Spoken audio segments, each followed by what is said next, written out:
This Week in Movies, where I talk about movies this week. Now, there's a lot that I actually haven't seen. There's Luck, the new animated film from Apple. There's Bodies, Bodies, Bodies, the new limited release movie from A24. And there's Easter Sunday, the new Joy Coy film. I didn't see those because I chose to see something else, so I'm sorry. And there's a movie that comes out this week, technically, that I've already reviewed. 13 Lives, Ron Howard, comes out on Prime Video. Check out the review there. But we'll talk about the two movies that I have seen coming out this week in Bullet Train and Prey. So let's start with the movie that's actually in theaters. Bullet Train, directed by David Leitch, starring Brad Pitt and an awesome cast around him. This movie is so messy. It is so unfocused. It is so sloppy. There are scenes where you're like, I can't believe what is going on. I'm just suspending all disbelief here. Like, that would never happen in real life. It is crazy. I had a great time. This movie is exactly what I thought it would be, and there's a good art to being exactly what you think a movie is going to be. I expected great action. That's not surprising from David Leitch. I mean, the speakers in the theater were banging. I mean, it was so loud. The hits were so brutal, so vicious. Obviously, the choreography is great and actually very unique considering everything is pretty much on a train. It's pretty funny, you know, for the most part, hit or miss here and there, but overall still pretty funny. There's a good use of music. I'll admit some of the music is very manipulative because of course you're going to start bopping your head in the theater. It still worked though. And the cast of characters, while a lot of them are assassins pretty much, they're all just completely enjoyable and charismatic for the most part. Aaron Taylor Johnson and Brian Tyree Henry, who play Lemon and Tangerine, they are so good. It has been a while since I've seen like side characters like for real just absolutely steal the movie 100%. I don't usually advocate for spin-offs from movies like this, but I mean, if they did a spin-off with those two, oh boy, I would be there fucking day one. I mean, they just had the best dynamic and they had the most chemistry, they had the most laughs. There's completely entertaining characters who just work and completely riff off of each other.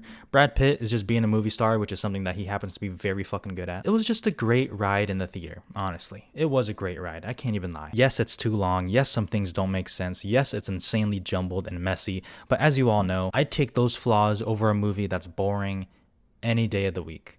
And Bullet Train is certainly not boring. Shout out Hana Hippie who said it best. Nothing makes sense, and that's what makes sense about it. Bullet Train, 3.5 stars. Let's move on to the movie Prey, the new film of the Predator franchise. Now, when I first heard about it, my first reaction was like a lot of you guys probably like, why isn't this going in theaters? Why is this just kind of being dumped on Hulu?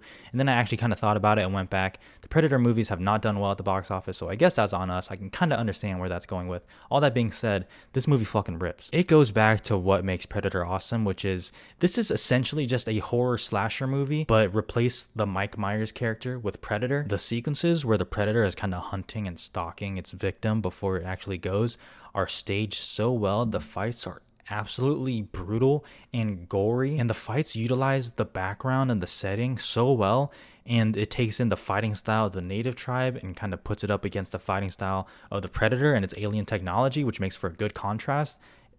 Come on now. Amber Midthunder, the lead, is great and completely sells the role. You buy her in this role. There's an amazing scene where it's like a one take of her just kicking ass, and I was sitting in my seat. I was like, oh my god, this just gave me the serotonin boost that I really needed. And as I kind of mentioned earlier, this movie kind of reminded me of why Predator is like a very notable character, even with its subpar critical consensus overall and even box office. The Predator in this is just a killing machine, gives no fucks, and is just fucking awesome. Like, I'm sorry that I sound like a total film bro right now, but I mean, Jesus Christ. There's a great scene with the Predator and the bear that I kind of won't spoil.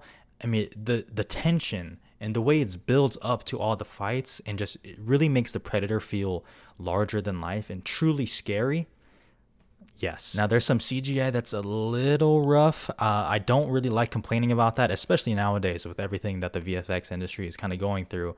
But even still, I usually just don't really complain about that. It doesn't bother me that much unless it is god awful. But that is something to kind of take note if, you know, that really does bother you. And the movie overall is kind of a straightforward story that doesn't really try to go anything bigger or deeper than that. And honestly, when it's made that well, who cares?